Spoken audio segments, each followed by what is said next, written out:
George Washington की खोपड़ी की चोरी का असफल प्रयास अमेरिकी इतिहास की एक कम जात लेकिन रोचक घटना है जो सन 1930 में हुई थी। इस घटना में संयुक्त राज्य अमेरिका के पहले राष्ट्रपति की खोपड़ी को उनके समाधि स्थल माउंट वर्नन से चुराने का असफल प्रयास किया गया था। यह प्रकरण 19वीं शताब्दी की शुरुआत में प्रसिद्ध हस्तियों की विरासत के प्रति लोगों की मानसिकता को दर्शाता है और वॉशिंगटन के अंतिम विश्राम स्थल की सुरक्षा संबंधी चिंताओं को उजागर करता है। पृष्ठभूमि और संदर्भ। 14 दिसंबर 1799 को निधन के बाद जॉर्ज वॉशिंगटन को उनकी इच्छा के अनुसार माउंट वर्नन के पारिवारिक मकबरे में दफनाया गया था। हालांकि 19वीं शताब्दी की शुरुआत तक उनकी मूल समाधि का स्वरूप बिगड़ने लगा था, जिसके कारण 1831 में एक नए मकबरे का निर्माण किया गया। वॉशिंगटन की राष्ट्रीय प्रतीक के रूप में प्रतिष्ठा के चलते उनकी शारीरिक विरासत में जनता की गहरी रुचि थी और इसी श्रद्धा के कारण उनकी खोपड़ी चोरी करने का प्रयास किया गया। 19वीं शताब्दी में कब्रों की चोरी कोई असामान्य बात नहीं थी, विशेष रूप से उन प्रमुख व्यक्तियों की कब्रें जिनके अवशेषों को वैज्ञानिक अध्ययन या व्यक्तिगत प्रतिष्ठा के लिए मूल्यवान माना जाता था। वॉशिंगटन एक प्रतिष्ठित नेता और राष्ट्रीय प्रतीक होने के कारण इस प्रकार के अपराध का संभावित लक्ष्य बन गए।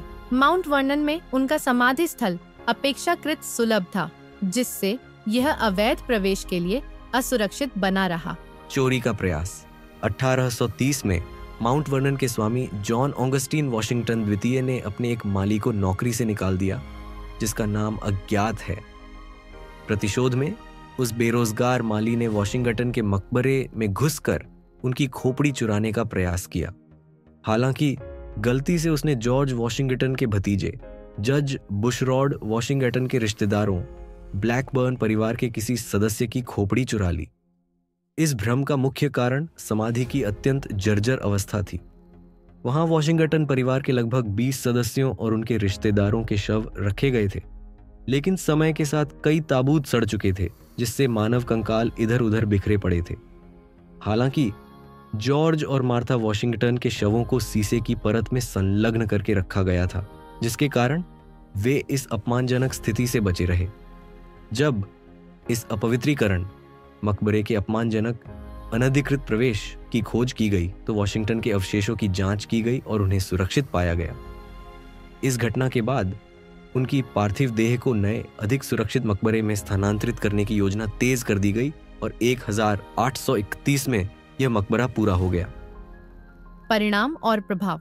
इस असफल चोरी से जनता में आक्रोश फैल गया और इसने वॉशिंगटन के अंतिम विश्राम स्थल की सुरक्षा बढ़ाने की आवश्यकता को और अधिक स्पष्ट कर दिया। इसके जवाब में उनके अवशेषों को भविष्य में इस तरह की घटनाओं से बचाने के लिए अतिरिक्त सुरक्षा उपाय किए गए। माउंट वर्नन में बने नए मकबरे में वॉशिंगटन और उनकी पत्नी मार्था को पुनः दफनाया गया, जहां मजबूत संरचना और लोहे के द्वार के साथ सुरक्षा को बढ़ाया गया। यह घटना ऐतिहासिक हस्तियों के अवशेषों के सम्मानजनक संरक्षण पर व्यापक चर्चा का भी हिस्सा बनी। इस घटना के बाद वॉशिंगटन की विरासत के प्रति जनता की रुचि और भी बढ़ गई, जिससे उनकी स्मृति को संजोने और संरक्षित करने के प्रयासों को बढ़ावा मिला।